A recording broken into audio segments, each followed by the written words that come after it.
getting a little bit of a late start, but that's okay.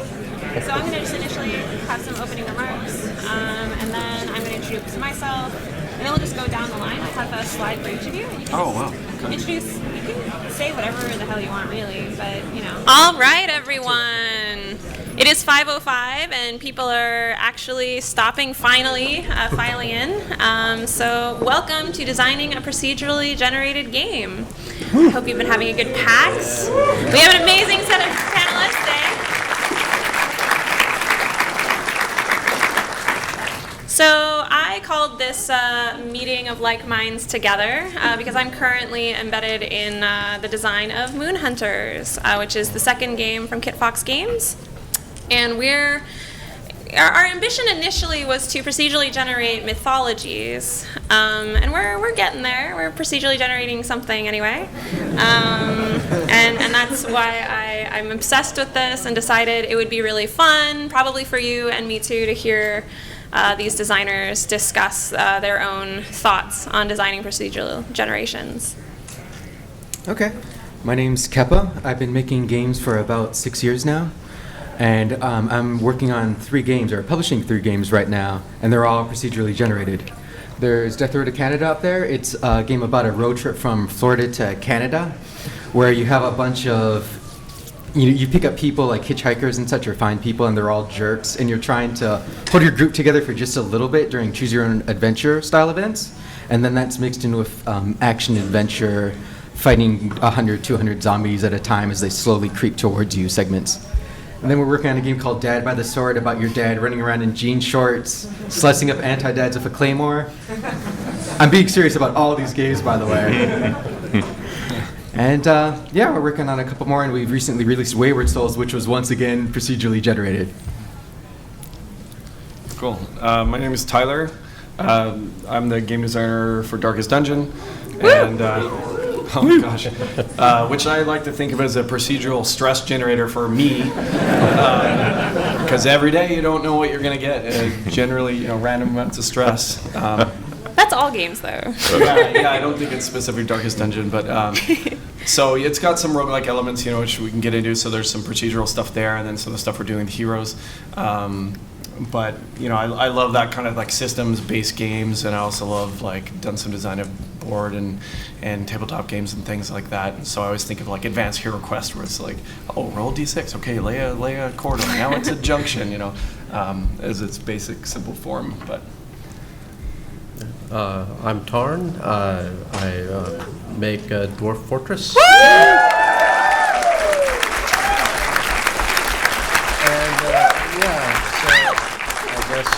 To the few of you out there, I need to explain this to.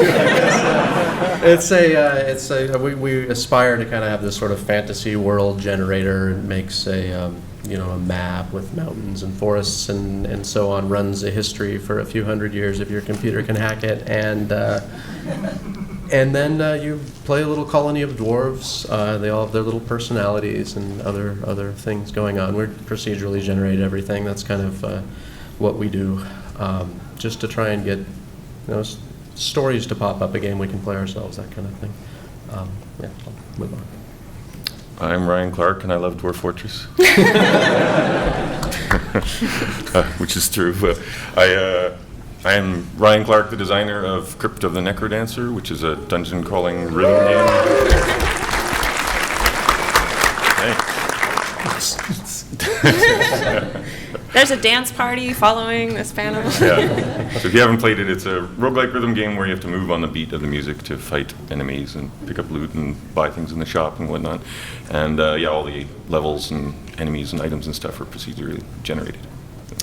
Cool. So that's us. And what's going to happen now is that I'm going to chat with them for 30, 40 minutes. And then at the end, well, I guess more like 20, 30 minutes at this point, I'll put out a call for people who want to ask their own questions. We'll only have like 10 or 15 minutes for that. But those of you that don't have time, we will be sticking around afterwards. So, everyone, why do you do procedural generation? What is the appeal? Why not just write everything about the game and then have it actually work all the time? Too easy. I do it because I think it makes it so that when you play the game the first time, you're not aware of everything. So it's like it's not obvious what this game is until you play it over and over again and start to feel the kind of like meta rules that make up the game. So like when we're programming it, all those different rules that we put in that generate stuff, people won't understand those right away, but when they play it a bunch of times, they start to get it. So I think it's an entirely different game that's kind of like life. Like when you're doing things in real life, if you start a new job or something like that, you don't really know, how that environment works, but you figure it out over multiple days. So in Crypt of the NecroDancer, that sort of stuff happened by accident a few different times. Like in our Zone 1, when you try and find the exit, it's usually kind of down and to the right, and that was an accident. We didn't actually put that in there on purpose, but I found it after playing it a bunch of different times that it seemed to be, it's never top left, it's always kind of down rightish or maybe down or right. And after you play that a bunch of times, you realize that this is how it feels, but that gives you an advantage when you're speedrunning, and it's cool to like discover that over multiple plays. It makes you feel like you've gained some mastery, and non-procedural games, you can't have that kind of feeling.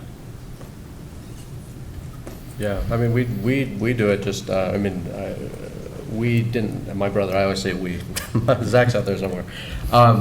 So we just didn't have like a lot of people that we knew playing computer games growing up, and it's a way for the developer to surprise themselves. I mean, it's completely kind of selfish or whatever, but that's the reason we do it. But then the surprise, I mean, people that play the game, they can be surprised too and play it over and over and over. And see new things every time, and it's I mean, just sitting and writing a kind of scripted story. It's hard to play that kind of game yourself, and it's a little harder for people to talk about it too.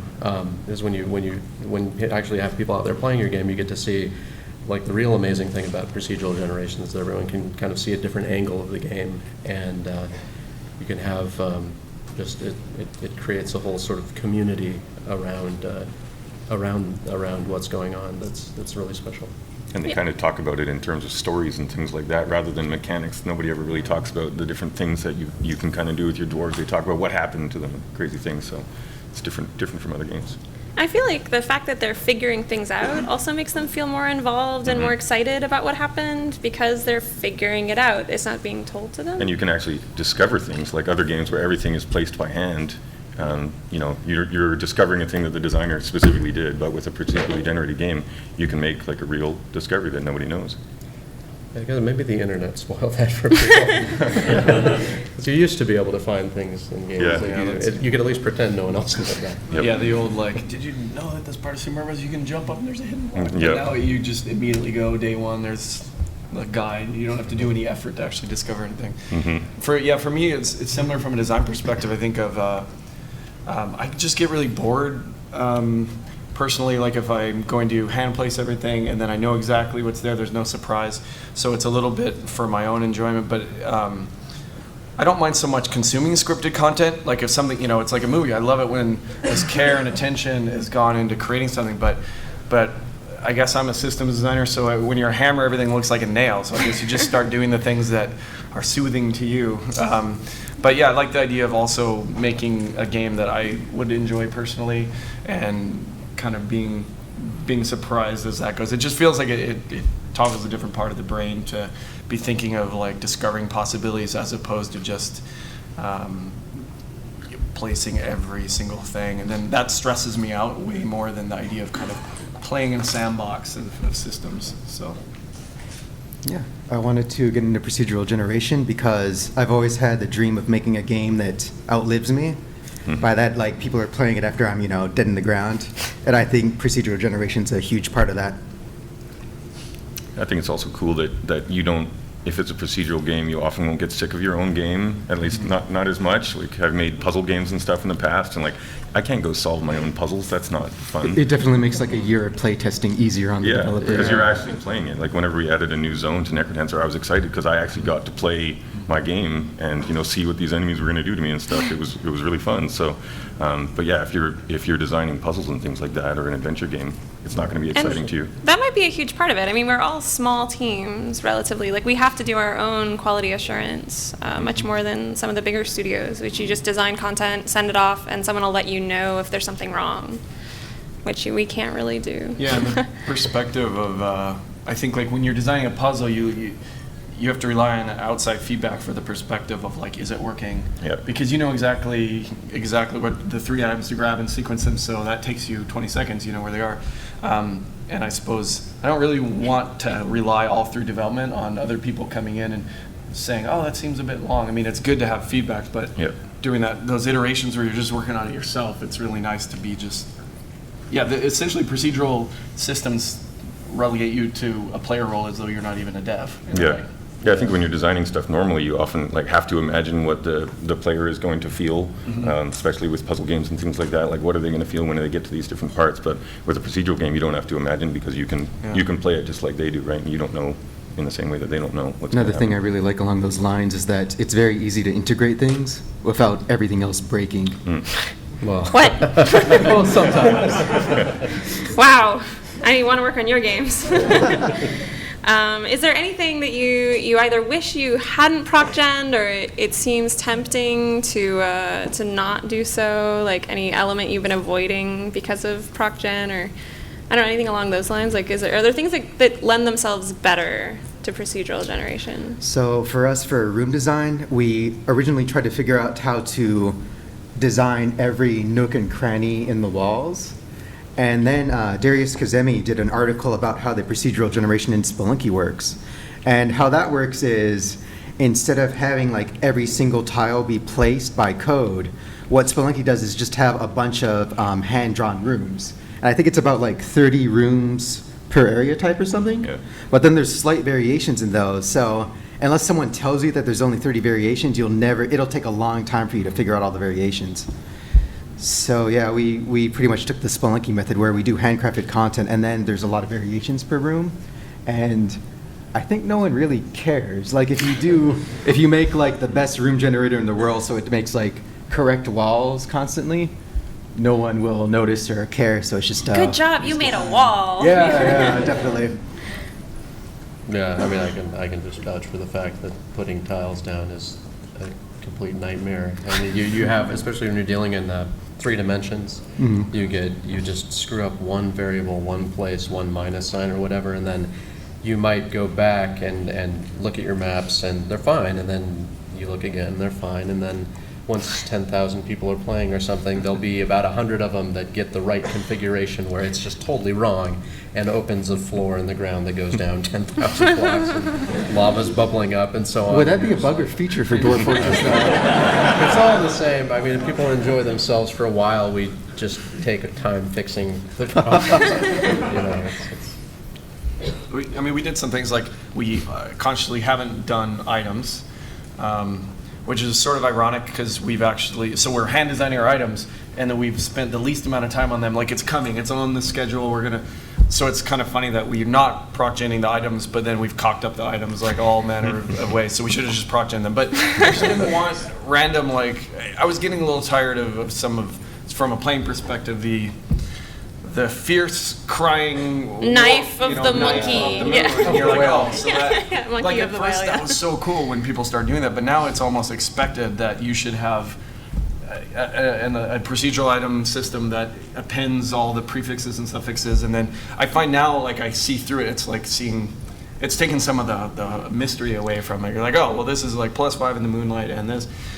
So we want to like handcraft our items, and then we haven't. Well, that's the only finished way to that have yet. them really like system-driven items. The way that like the items are in Crypt of the NecroDancer, they're all handmade, right? Yep, yes, same, yeah. It's the Borderlands problem, where Borderlands had like the, 18 million guns add, and then it turns out like 5 guns mattered at the end. But you get plus 0.5%. It's a good marketing thing, definitely. I mean, naming them too, so even if we did end up, you do end up templatizing, even if you're hand designing them, you're like, okay, well, this is going to bonus crit. But we didn't want to always have to call the bonus to crit one of whatever. It'd be nice if we could actually name it whatever we want. So for us, the language and the theme and the immersion is like incredibly important to the game. So in that case, I think like if you see through to all the underlying systems as what they are, it breaks a little bit of the spell of for Darkest Dungeon specifically. Well, it's kind of like the opposite of figuring stuff out, right? Like we all know the suffix prefix system at this point, so. Yeah, I mean, and to get beyond that, you need to build systems that live underneath it, so that if you're like I mean, a simple example would be like the material system. Like if your materials matter in some way and materials interact with each other, then finding an iron sword means something more than finding like a sword of the rat or whatever, right? Yeah. And so to think of how you deal with enchanted items, then you'd have to conceive of a system that actually had magic integrated into the rest of the world, and then you've got a project on your hands. Yeah, someone please do that. So we had a problem where we didn't procedurally generate something that we should have. The bosses in NecroDancer at first were not like super random, not super varied. The number of different setups there could be was very small, and so you could kind of memorize, like, okay, if I'm going into this boss battle with a broadsword, then I do this pattern and I win, and if I'm going in with a rapier, then I do this pattern and I win. And so the bosses became actually too easy for people who studied the bosses. You think of a boss as like a challenging, hard thing that happens at the end, but for them it became kind of like a break, like, okay, I survived those other things, I just got to the boss, now I just do this. And so I actually changed it to make it so that there were more variations, and that pissed some people off because the bosses were suddenly a lot harder. And you can still learn all the permutations if you want to, but it's just a heck of a lot more of them. But it makes people have to improvise more, which I think is more fun. I just wanted a break, Ryan. Your break. So what kind of advice would you give to a designer that's starting out in Proc Gen? Like, let's say you're a designer and you're working on your very first procedurally generated game. My advice would be to go for it, definitely do it. But just beware of the blandness effect, which I'm sure you all can talk about at length, but just beware of putting in so many rules that it's always the same, because that's definitely what happened with my first experiment. My advice would be to anyone starting out would be to rip off Spelunky. Or, other games really helped, because for my really old games, Hook Champ, I wanted to do a randomly generated version of Hook Champ like first thing, much like I wanted the predecessor to Wayward Souls to be randomly generated, but I couldn't get into it. I couldn't figure it out. So Darius Kazemi's article about Spelunky really helped me out a ton. And also, I think Cannibalt helped me a lot, because he did his random generation really simply for his Endless Runner. It was just, once again, pretty much hand-encrypted sections with altitude changes, I think. So borrow from other developers and then put your own spin on it. I think, and this sounds really, I'm almost ashamed of myself saying this next to the Dwarf Fortress creative, but you can get a lot done. Start really simple systems. I think the beauty, for me at least, in working on like systems like this is, it's the layering of the systems together that creates really complex behavior sometimes. And you don't necessarily, unless that's goal and that's really central to whatever your game idea is, you don't have to get crazy complicated to end up with something that is really, surprising and interesting and complex as a whole. Some of the neatest kind of emergent behavior I've seen is from a series of really bone simple systems underneath that, when layered together, is just like you almost can't see the underlying systems anymore. So you can make really simple stuff. You don't have to feel like you need to get a PhD in math to create the world's best blank generator. Just start with simple. You can simulate on a spreadsheet, and do all kinds of cool stuff. And then as you layer stuff in and tweak variables, that's where the life of it, that's where it really, the life gets breathed into it.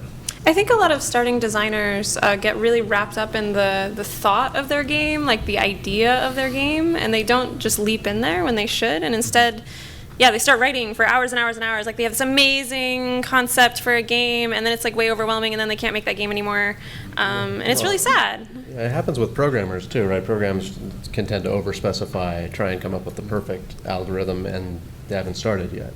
And I don't disagree with anything Tyler said about this, because Dwarf Fortress doesn't actually have very complicated simulations. It's just a lot of very small, simple things built up over Eons. 15 years or whatever. Yeah, so it's just you stack them on top of each other. They interact with each other in ways that you haven't thought about, but you just kind of have to control for as they break.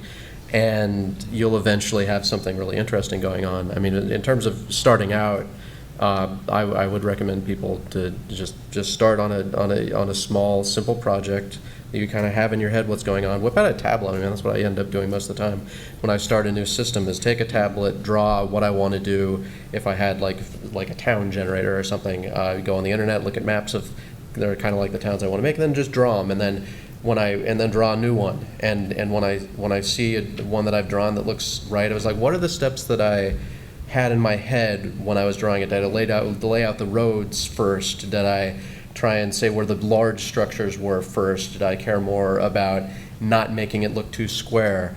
And just once you can draw several times what your vision is, you'll kind of get a feel for what algorithmically is going on. And you don't need to, it helps over time, but you don't need to study like, how does Perlin noise work, or how does, Fourier transforms, or whatever you want to end up using. You don't need to understand any of that.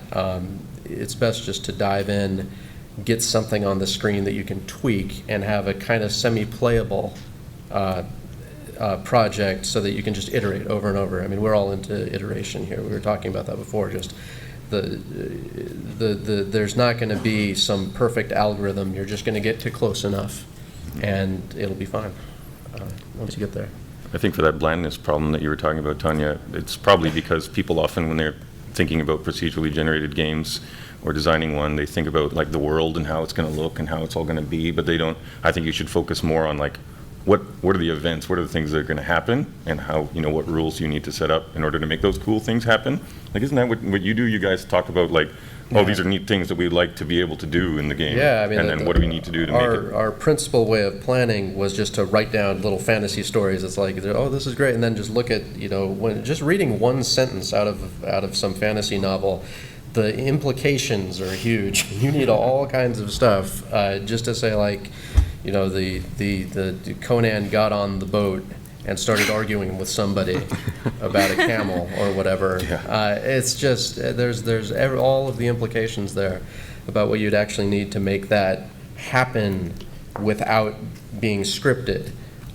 You could just start listing them off, right? And then you'd have a set of systems to work on for a couple of years or whatever. So it's, and by default, it's going to do interesting things, because that's a pretty cool thing for a character in a game to want to do. Get on a boat with a camel. Like, they have the desire to go on a boat, and he knows about camels and can tame them. Was it a boat with a camel or a boat with an argument with a camel? Oh, the argument, yeah. Okay. Yeah, commas are important, I guess. Yeah. Arguing with camels would be funny too, because he's kind of crazy. He argues with a camel. Like, that would be a cool thing to have in a game. And you may not even have water in your game yet, so it's like, I just have ponds right now, so I guess we better have oceans, because it'd be silly to have them. It's best to handcraft your water. For them to talk at all, you'd have to generate an entire pressure. It's interesting that you mentioned that you draw your town, or for example, towns on paper, because we definitely also build a hand-built like prototype, like looking at like, okay, what should the game actually feel like? In order to reverse engineer how to make that happen. It's kind of like concept art for procedural generation, right? It's, even for a scripted game, you'd want to see what you've got so that you can have a feel for what you should add. Do you guys do that at all? No? Well, yeah, I mean, a little bit because of, I think, the paper game roots, too. I think inspiration for simple procedural systems are, looking at the old DMGs and stuff like that, if any of you are paper gamers, which I'm sure some of you are. And there's been a lot of role-playing games over the years that have had, by necessity, pretty simple systems for procedural content generation, D6, D8, D10, 2D6, and I find it's really helpful to think in terms of those things, because, if you've been playing a lot of D&D, then you kind of know what 1D6 versus 2D6 versus 3D6, how those distributions might work, or so we'll talk internally a lot of times about, I guess this is just a little bit of systems design, but in terms of, D10, it's like, yes, we could say it's actually a percentage system, but we're restraining to the quadrants or whatever. But, it's, again, getting back to that, like HeroQuest or something of, well, there's a 1 in 6 chance it's going to be a left fork, and a 1 in 6 chance it's going to be a right fork, and a 1 in 6 chance it's going to be a T. So that's how simple the systems can be to get something up and running. So I think I visualize as paper games, rather than something else. But There's more and more cool board games coming out with interesting, like really elegant procedural generation in their content as well. It's interesting.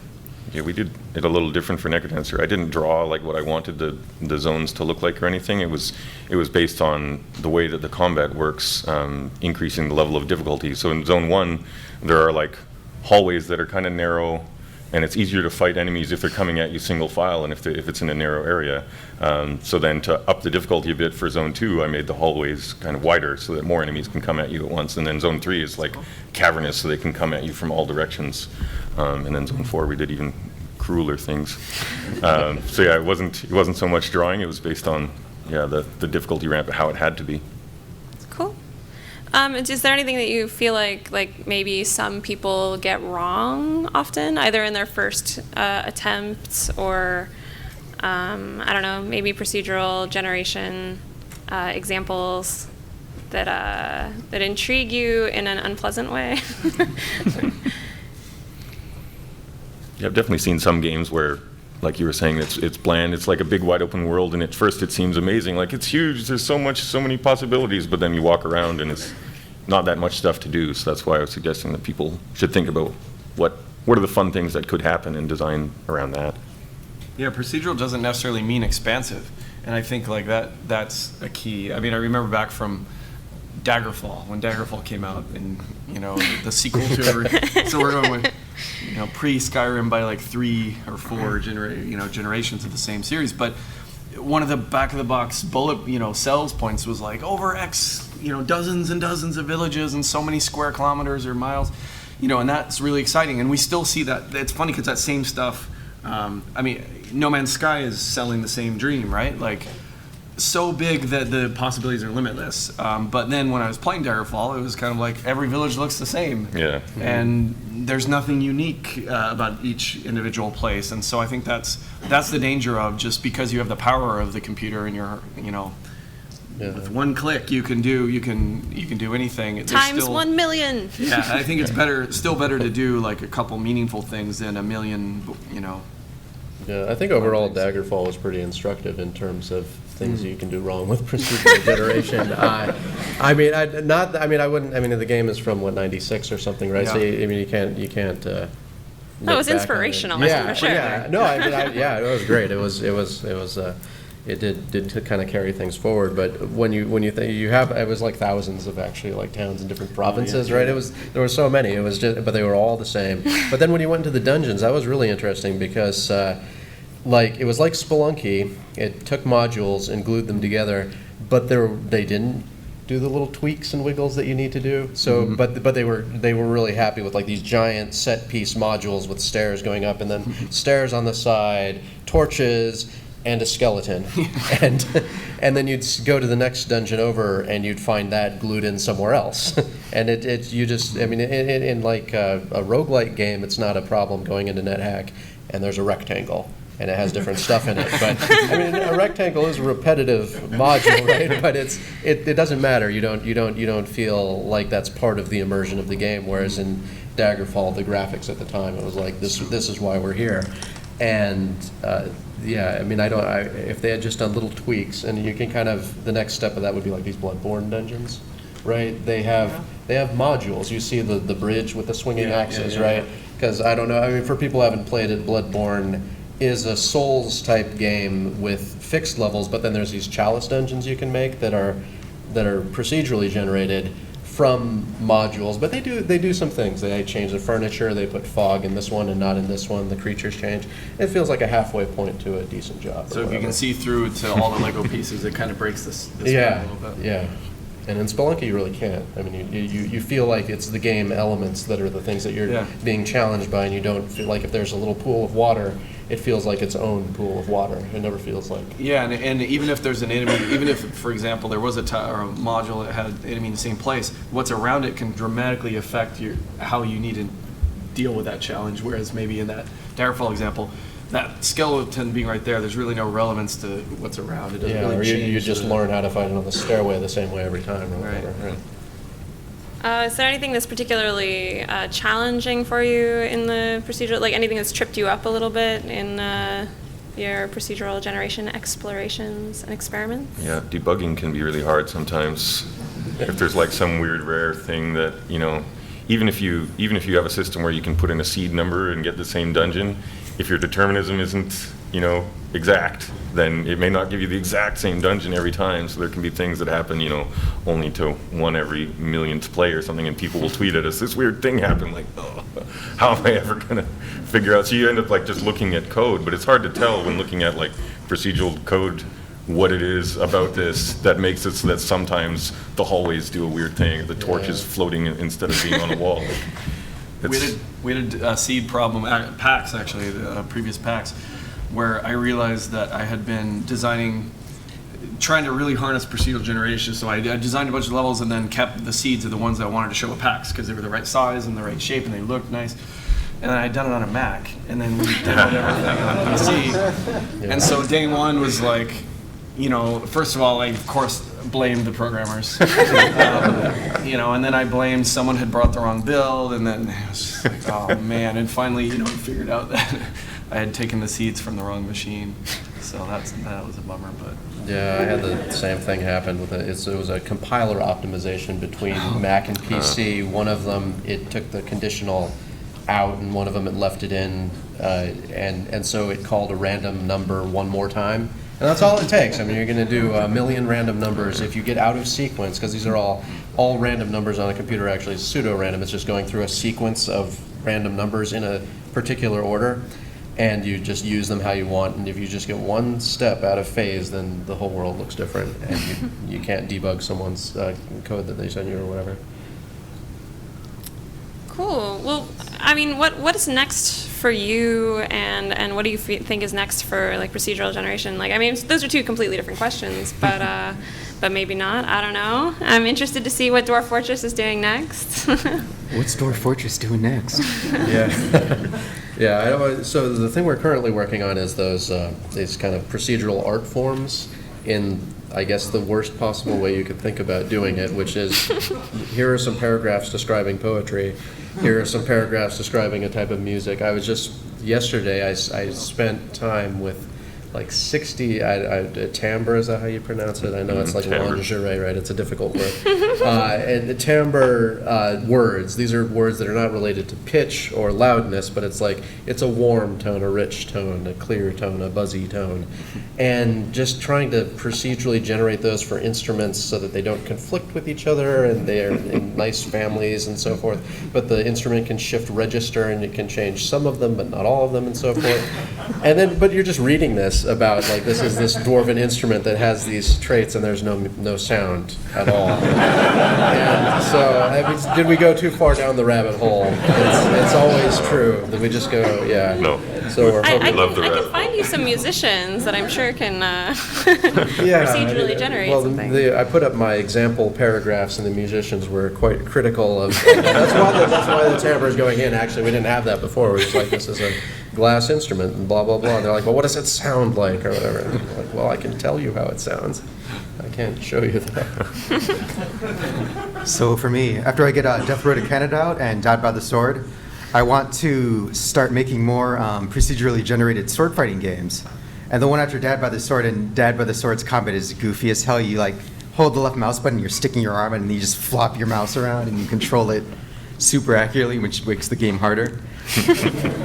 After that, I want to make a horror game that's also a sword fighting game. So, that'll work really well with procedural generation because you can just get shredded all the time. Mm-hmm. And I'm slowly building up money and skill of procedural generation because I want to do a game where you and a group of people are shipped to this island where you're forced to mine artifacts. And it's kind of like a company store kind of thing, if you know what I'm talking about. Like how they used to rip off miners where you had to buy stuff from mining shops. Yeah. So it's just like this big, never-ending cycle. Are you of like oppression. paid by the UN or? No, you're getting it for like royalty or something. No, you. It's just a thing I want to do. So it's like an open world horror game. So that's what I'm a horror procedural game. I can go next. So Moon Hunters is coming out in January. So we've resigned to having personality traits that NPCs kind of react to, and the procedural parts are mostly in the world, and then it kind of tells you what you did. But for our next game, we're actually looking at simulating people a little bit more interestingly. So we're looking at like spies and like what's interesting about spies and like their motivations for spying for you and on you. I can't tell you anything more than that, but that's what I'm interested in. I'm interested in procedural people.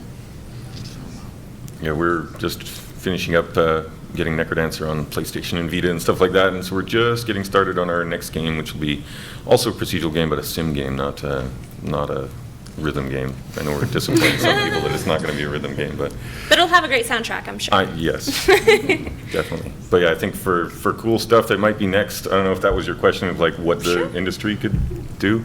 I don't know if any of you guys have seen that Twitter account that tweets out procedurally generated magic cards. Yeah, I've seen that. Oh, it's so awesome. I was just thinking, it makes me think that there should be more procedurally generated design stuff, because like that's designing cards for you, and it'd be awesome to play a game of Magic where a machine actually spits out totally new Magic cards for you every time. Wait a second. Are robots taking our jobs? Yeah, it's got natural language processing and stuff, and it looked at the corpus of like all existing Magic cards and dissected the way that those sentences are formed. And so some of them make like no sense at all, which is also fun to read these like just word salad stuff that you're like, what the heck is it even trying to say? But some of them like seem completely legit. So it would be really fun to play a draft where nobody has seen any of the cards before, because right now people have an advantage if they've studied this next set that came out and they know it way better than you. But if it was all just random, nobody would have any advantage. So hope there'll be more stuff like that. It's hard to do though. Yeah, I'm as an observer, I'm really interested. I mentioned No Man's Sky earlier. I think that's a very interesting test of like the expectations are so high, and they're doing some really interesting stuff, but. I think that'll be a test of the breadth first approach of, not that they don't have detailed systems, I just mean the idea of you can go to a million galaxies, and maybe one of the cool things they're doing is the idea of, I think, some of its persistence. So when you discover something, it's actually relevant to all of our universe. That's I think new versus say the Skyrim issue. So as an observer, I'm really interested to see that. Personally, it's like weird because life is divided right now into finishing Darkest Dungeon and then all the wonderful amazing things I get to do after, like sleep and eat. And Chris, my partner was just saying, I'm going to take up fire juggling and unicycling. And, just while you're dreaming and working on a game, the most appealing thing of all is like another game idea you have in the back of your head. So we've been we don't even let ourselves mentally journey there right now. But I think within Darkest Dungeon, though, there's a lot more. I don't know if this will be expansion. Actually, it is, yeah. As something we want to do as an expansion, for example, we played with some other mode ideas that would rely more on even procedural generation. Like we procedurally generate our quests right now, but they're quite simple, and I think it would be fun to do a bit more, and that might be something we do in an expansion or something. So that'd be fun. And then of course, like the idea of thinking of sequels or whatever, it would be fun. And you're on the floor here, right? We are, yeah. I think now is the plugging time. Oh, really? Well, you're welcome to come by. We're on level 4. Well, we're up here in the PAX 10. And then we're also on level 4 right next to Clay, and we're showing off our new dungeon, the Cove. So if any of you play, that one will be dropping next month. But sorry, I don't want to overplug, but feel free to come by and check out the game. That's good. And Moon Hunters is on the 4th floor as part of the Indie Mega Booth. You can look at, we're right next to Below by Cappy, which is awesome. Hopefully they'll join us here next year. Yeah. Oh, I'm pretty close to your booth, and I'm showing off Death Road to Canada and Dad by the Sword. Yeah. And these guys are just hanging out, Just being chilling. cool. Just chilling. Yeah, Sleeping awesome. in so much. Yeah. All right, thank you. That's the first phase. So we're gonna do questions.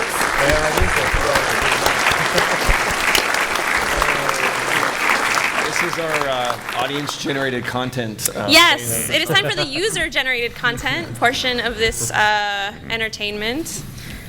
So please line up, and I'm sorry if you don't get enough time, but please be succinct so you can get as many as possible, and we are not offended by you leaving goodbye. Yes. Could you talk a bit about the difficulty of game balance when you're working with procedurally generated content? Because I know in Crypt of the NecroDancer, you'll have runs where you get like an Obsidian Rapier, first like 1-1, and then I just like clear the rest of the game super easy, and then sometimes you have the dagger for the entire game, and it makes me cry. Yeah. Yeah, it's definitely difficult because we want you to be able to get that obsidian rapier because it's really exciting when you do, and it's super awesome. But at the same time, I've seen people review the game and say, oh, it's just all luck-based because you just play over and over again until you finally get a weapon and you get carried by it, which makes me sad because it's definitely not luck-based. You can beat the entire game with just the base dagger, of course, but, you know, we still want you to have that feeling of finding something super awesome. If we made all the weapons like even in you know damage or ability, it would be pretty boring. The whole game would feel bland. So it is difficult. I think our decision was probably the correct one. It sucks that some people think that it's luck based, but yeah, I'm not sure if there's much we could do about it.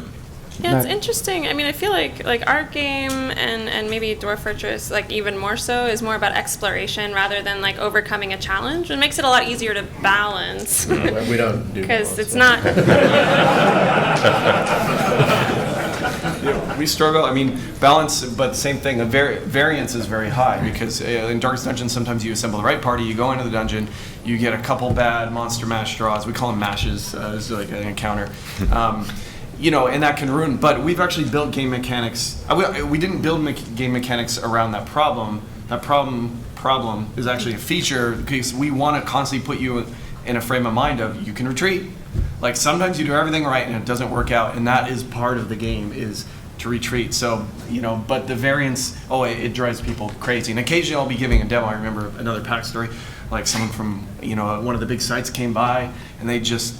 Every bad thing that could happen, the RNGs is hated, and but it's fair. That's the game experience. Sometimes that happens. Sometimes you get lucky, but with variance comes the exciting moments, though. Mm-hmm. Yeah, if you overtune it and it's bland, you have the bland problem again. Everything is perfectly suited to be just the right challenge. Like that's sometimes actually not fun. I think ultimately you just want it to be balanced enough. You have to stop caring after some point, and you want that mix of skill and luck. Yeah. Like Binding of Isaac's a good example where you can just luck out and pretty much just get a combo that'll let you win the game from the first floor. Mm-hmm. But people love that kind of stuff, so. Mm-hmm.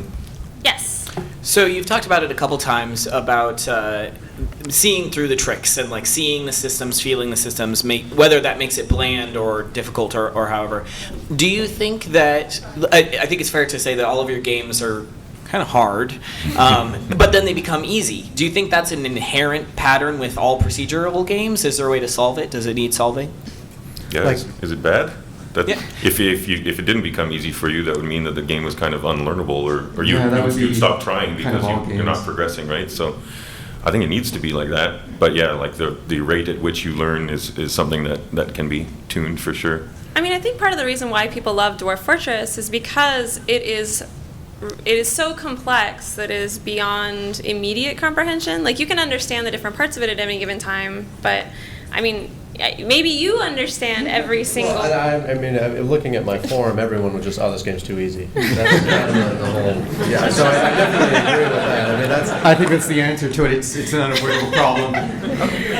Yeah. Yeah, I mean, multiplayer is totally different, right? If you have like some kind of multiplayer procedural thing, then you can have the level of challenge like playing someone in chess, right? So that's a different matter, But I think it can still be too hard at times. Like I don't think Dwarf Fortress is too hard. Like I think NetHack might be a little too hard because it's pretty impenetrable to most new players. Like a lot of people just bounce off it because it's NetHack's too easy once you get used to it. Yeah, and then but I think they made that beginning part too hard. But All right, next.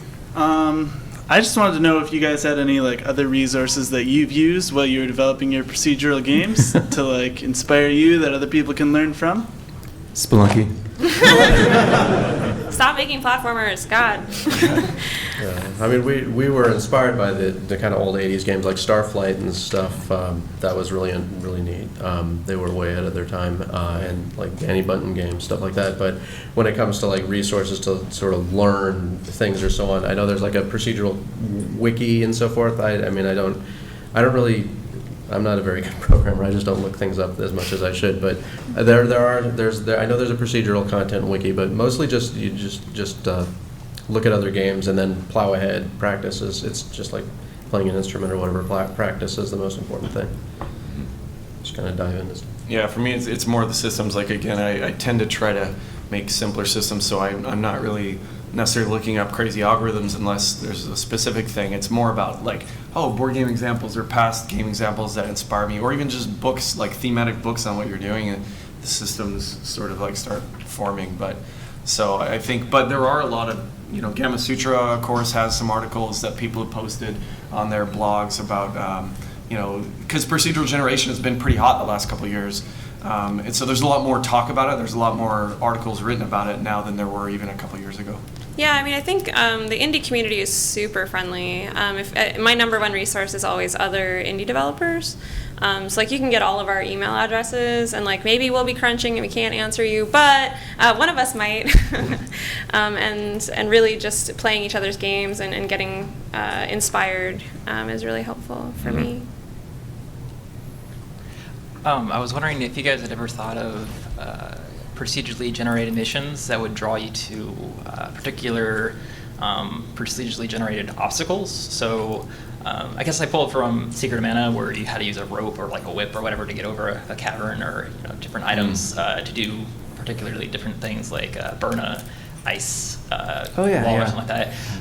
But kind of on the same note as you're generating people, or generating like character, I guess.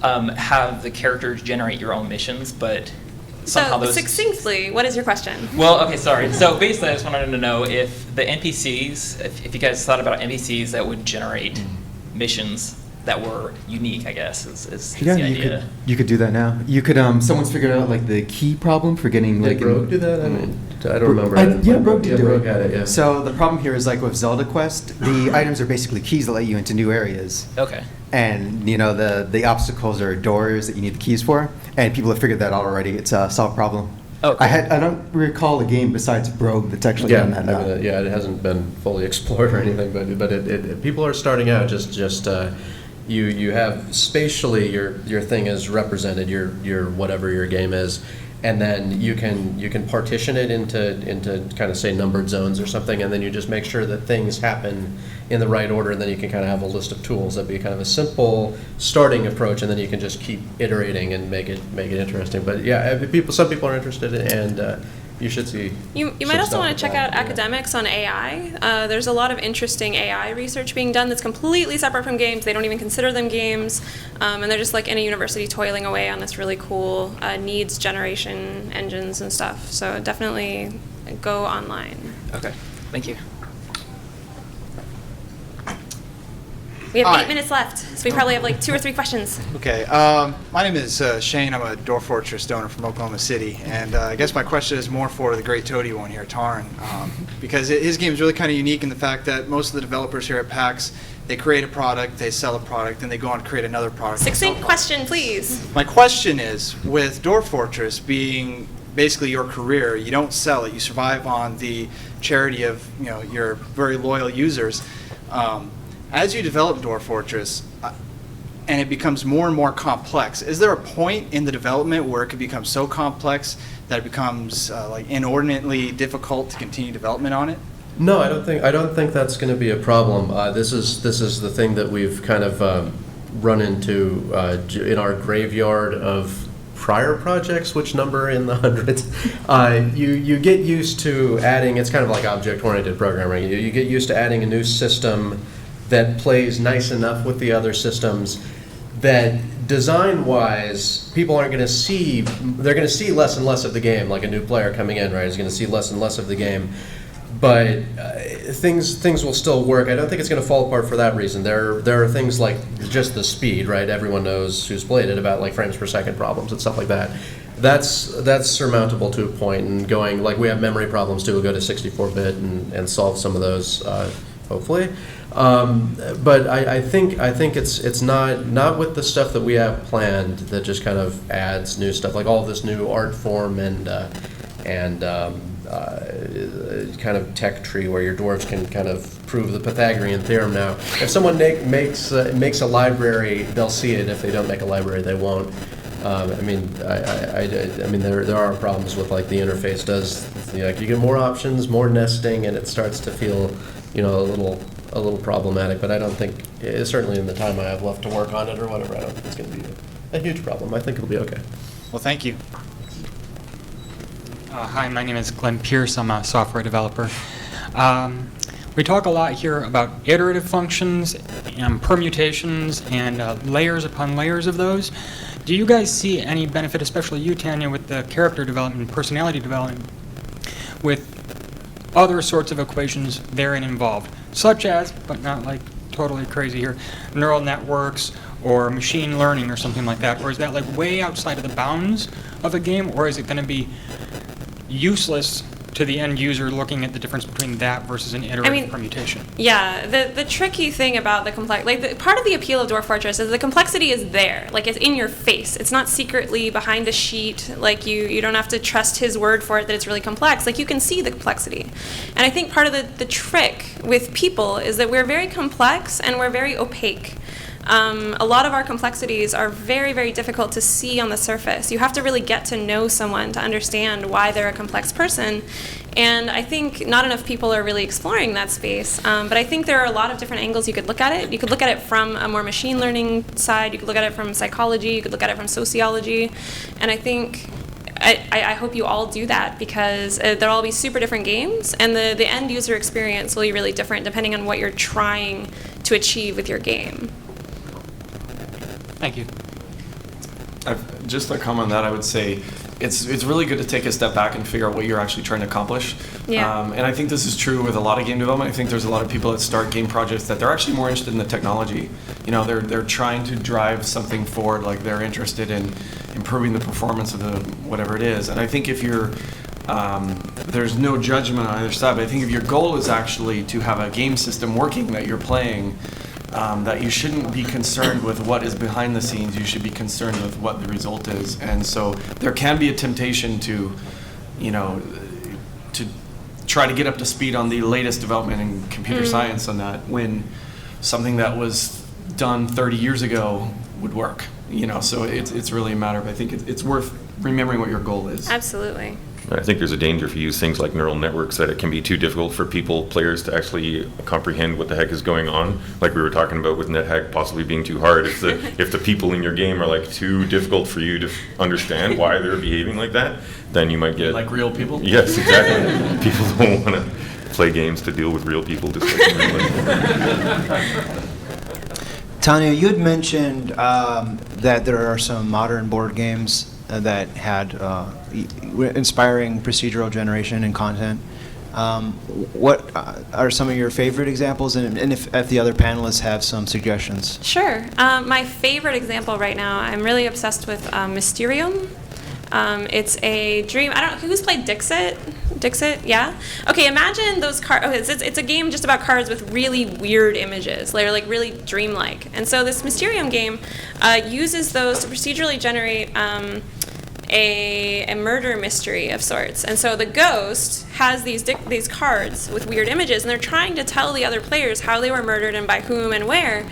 And that kind of communication of like this whole mystery is being generated like as you're at the very beginning, and it's really, really interesting because all you have are these little cards and people, and you kind of map your own meaning onto why is the rat on the cake the knife, and it's really, really interesting. I also really liked Eldritch. Eldritch has some really interesting hidden information underneath the status effects that's depending on whether or not you reveal your debt.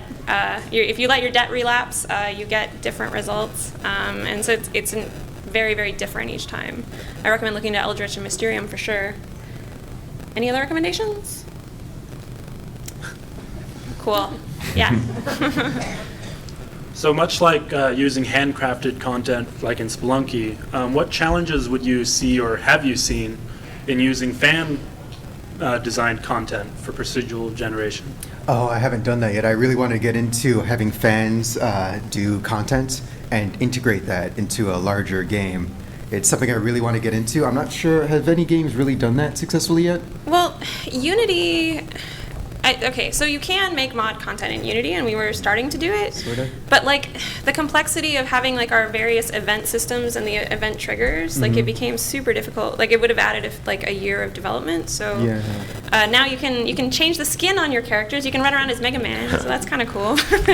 But no, I'm hoping for our next game for like spies would be a great example of having people like feed secrets in and like really get users involved. Yeah, it's a really cool idea, and procedural generation where people can feed into, make new content for a game, that's like big for my idea of a game that just lasts forever. Well, like It's Skyrim mods, Minecraft mods, like that's a huge part of those imagine games' like success. Skyrim right? mods, except they supported them a little better, and the game was, you could just drop in content because it was randomly generated. Yeah, exactly. But modding's different from actually incorporating it into the game, for example. So like, for example, we're going to expose a lot of modding hooks, but we wouldn't, for example, Darkest Dungeon wouldn't want to incorporate it other than maybe the backer design stuff, random stuff getting put in. But it'd be interesting if Skyrim was the game, but as people are making it, that instantly, the interface is like, it gets hooked up and appears in the same game that everyone else is playing, like as opposed to opting into the mod would be wild. I mean, I guess Spore was an example of a game with fan-generated content integrated in the game, and you know what happened.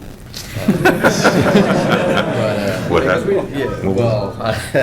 It was great. Doesn't Dwarf Fortress have fan-generated content? I mean, yeah, it depends on what you mean, because there's modding, right? There's modding. Okay. I'm sorry. I'm being yelled at. We got to stop it. It's 6 o'clock. Thank you, everybody, for coming.